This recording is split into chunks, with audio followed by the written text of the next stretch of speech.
Hopefully it focuses on me or I have to reshoot this whole fucking thing again.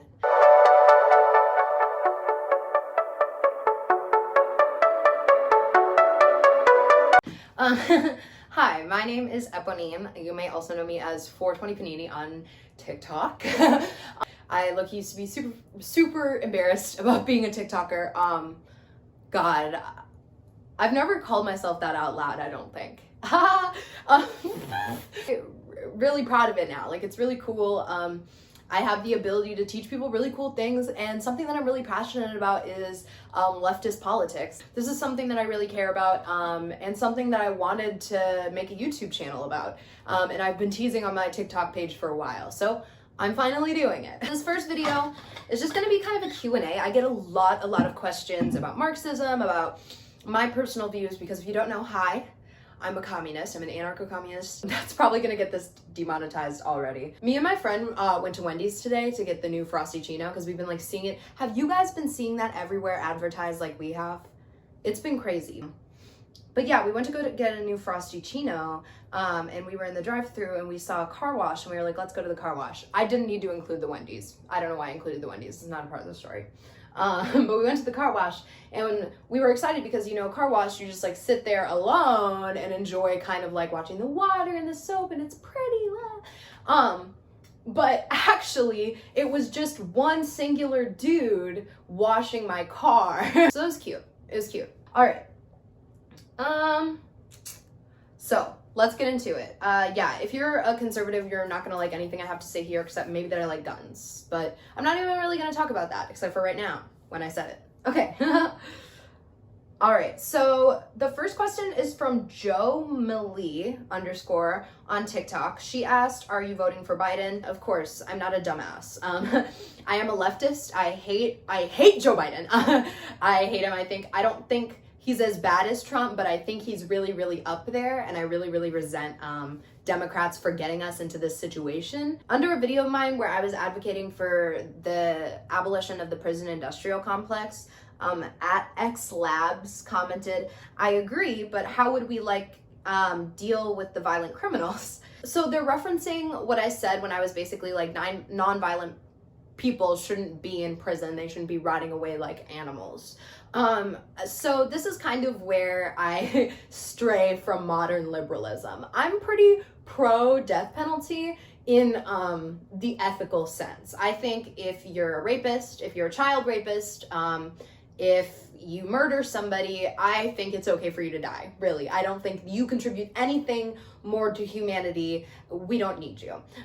Truly, the only place in which I'm opposed to the death penalty is that it costs more at this point to formally execute a prisoner than it does to keep them alive for the rest of their life.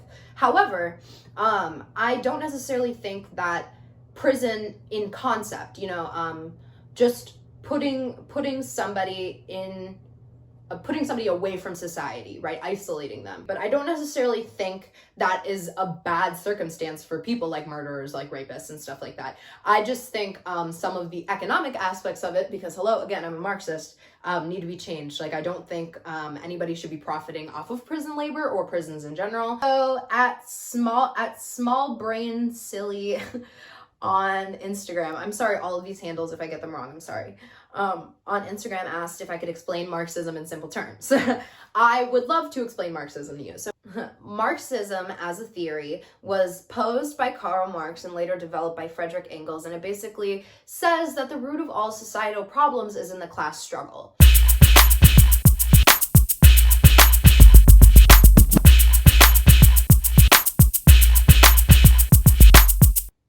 That's as simple as that. Catan Iker.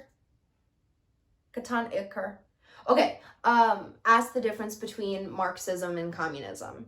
Okay, so communism is just the real world application of the theory we already discussed. So if Marxism is the idea that there shouldn't be a class struggle, then communism is the economic system that doesn't allow for a class. Does that make sense?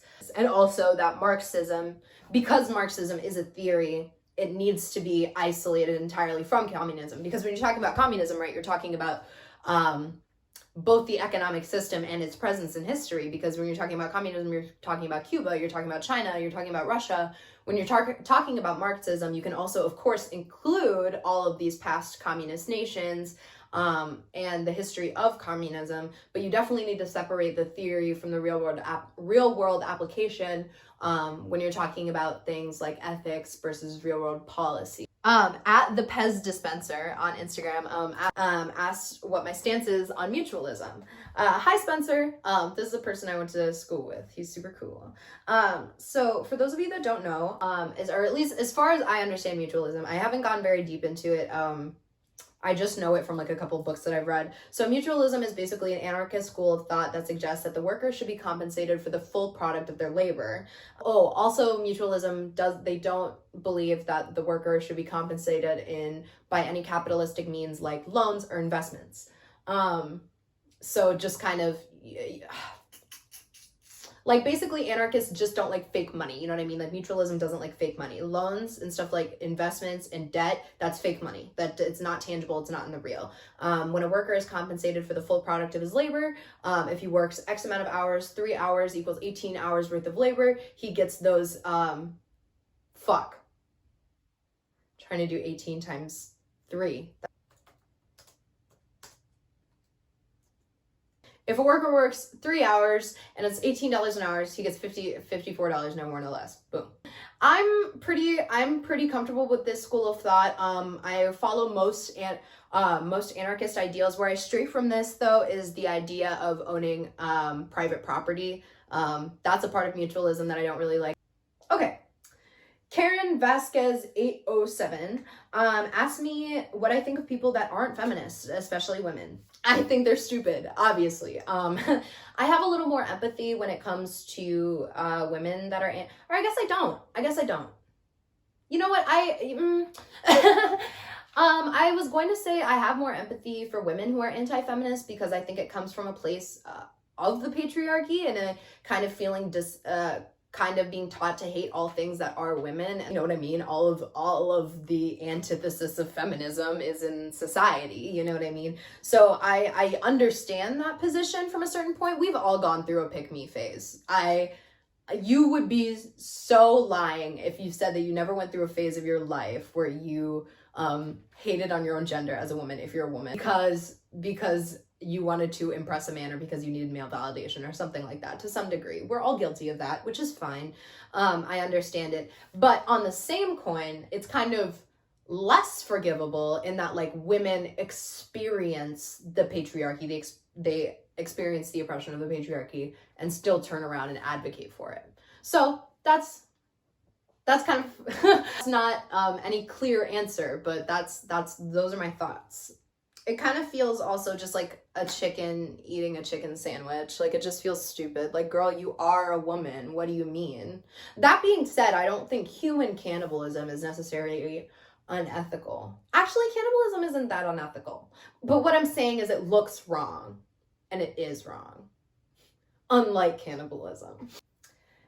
At Refried Teens on Instagram asked if I would ever be interested in holding a position in office. This is interesting.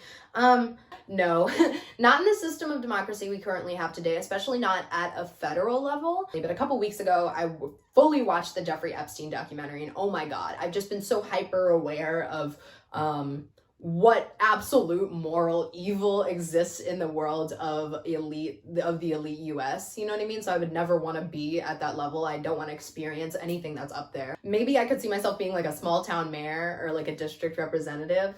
I see socialists like struggling to get on the ballot though, so I have no idea what they would do with me. And then here's my last question. I don't want to make this too long. Pultradinous on Instagram. I know who this girl is, but I don't know how to pronounce the Instagram. I'm so sorry. Asked if I believe that communism would actually work. I am so glad we are ending with this question, as if I didn't type out the question. Yes, I do believe it can work. This is a question that I get a lot.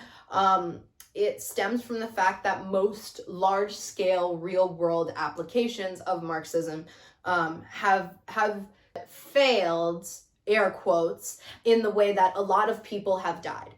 Whoa, I'm sitting here and I forgot to mention something. When I use air quotes talking about the lives lost due to communism, I'm definitely not trying to make light of the lives lost, and I'm so sorry. I forgot to say that the reason that I did that was only because people never compare the numbers of lives lost to communism to lives lost to capitalism, because we don't keep count like that. Like so many different, like slavery, war, like there are so, and poverty, like there are so many different things that have killed people in the 300-year history of this country. And it definitely is more than communism has ever done, simply because communism hasn't been applied enough or to a grand enough scale to even make those numbers. So I think it's important that people think about that. Sorry, that's all I wanted to say. I have two things to say about this. One, I think humanity is continually evolving. People think I'm a nihilist because I'm an anarcho-communist, but I'm an anarcho-communist because I'm truly optimistic about the scope in which humans can change. I really think that we've come a long way and are just collective thinking. I don't think that we're the same people that we were 50 years ago, the same people that we were 100 years ago. You know, I truly think that there's a development of thought and there's more empathy in this world than there was 100 years ago, you know? So I think collective living is a thing that can happen. That being said, as an anarcho-communist, I am for small government. I don't think that communism could ever be applied on a large scale, to be honest. So while I do think communism can work, I think it can work in small countries, because I believe that humans were meant to live in little villages, like in small communities that represent like small amounts of people. And I think globalization and industry kind of killed human life in a way. But anyway, yeah, I don't think communism can be applied on a really large scale, simply because I don't think it could ever be a one-size-fits-all situation. I think different communities have different needs, have different wants. I think, to be honest, the US would have to split up kind of like Europe, in that like it would be small countries, like states would operate like countries, and we would kind of have like a UN type thing where we would have similar trade, similar currency.